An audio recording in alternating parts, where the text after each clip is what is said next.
بسم الله الرحمن الرحیم.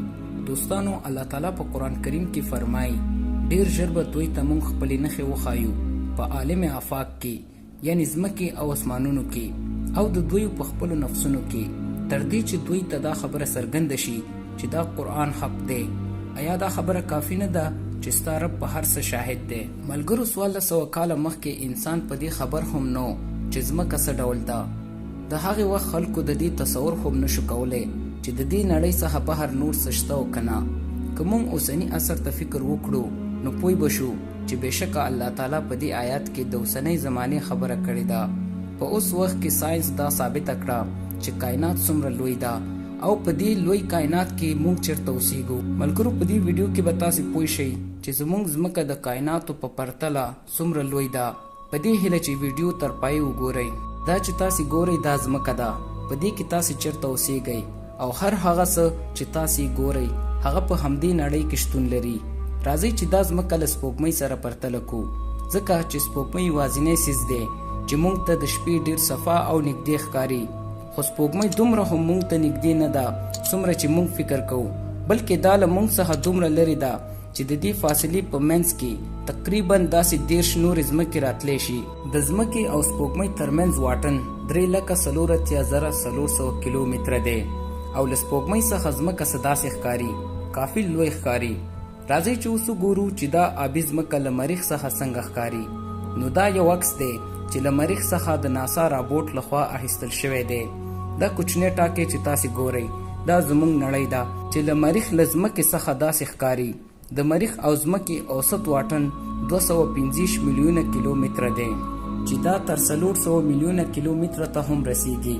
د دې معنی یعنی که موږ یوه ورځ مریخ ته ځو نو موږ به د سپوږمۍ له فاصلې څخه 986 ځلې زیاته فاصله وهو، تر دې چې له ځمکې څخه د رڼا را رسېدلو به هم 6 دقیقې تېرې شي. ملګرو، که موږ لږ نور هم لرې لاړ شو نو پیدا به کړو وایجر یو فضایي الوتکه چې د انسان په لاس جوړه شوې هغه فضایي الوتکه ده چې په فضا کې له نړۍ څخه ډیره لرې تللې ده. اوس مهال دا زموږ له ځمکې څخه 158 اسټرونومیکل یونټه په فاصله کې شتون لري. د یو اسټرونومیکل یونټ اندازه زموږ له ځمکې څخه تر لمره پورې چې کومه فاصله ده 150 میلیونه کیلومتره، دا یو اسټرونومیکل یونټ دی. وایجر یو چې کله د خپل سفر پر مهال خپله کیمره ځمکې ته راوګرځوله نو دا عکس یې واخیست. ملګرو، دا عکس په لیدلو څه خاص نه ښکاري، خو دا د بشر په تاریخ کې د انسان تر ټولو لویه لاسته راوړنه وه. دا سپین کوچنی ټاکی زموږ ځمکه ده، دا زموږ کور دی. په دې کې د تاریخ هغه انسانان هم تیر شوي دي چې د خدای دعوه به یې کوله، او هغه د خدای جل جلاله پیغمبران هم تیر شوي دي چې ټول عمر د خپل خالق پیغام د هغه بندگانو ته رسو. او دا له دې ځایه د لمر په رڼا کې داسې یو وړوکی ټاکی ښکاري. وایجر یو سرعت په 1 سیکنډ کې 19 کیلومتره دی او په دومره سپیډ لرلو سره هم دا تر اوسه له شمسي نظام څخه وتلی نه دی، او البته له شمسي نظام څخه به په 13,000 کاله کې هم ونه وځي. دوستانو، له شمسي نظام څخه بهر راځي انټرسټیلر نیبرهوډ، یعنی دا ټول زموږ د شمسي نظام ګاونډي دي. دلته موږ د اسټرونومیکل یونټ څخه لوړ په نوري کال واټن اندازه کوو. یو نوري کال یعنی د رڼا سرعت چې په یو کال کې کومه فاصله وهي چې اندازه یې 9.461 ټریلیونه کیلومتره ده، یو نوري کال بلل کیږي. د لمر نه علاوه زموږ تر ټولو نږدې ستوری چې پروکسیما سینټوري ورته وایي له موږ څخه بیا هم 4.43 نوري کاله لرې دی. ملګرو، دا زموږ کهکشان دی.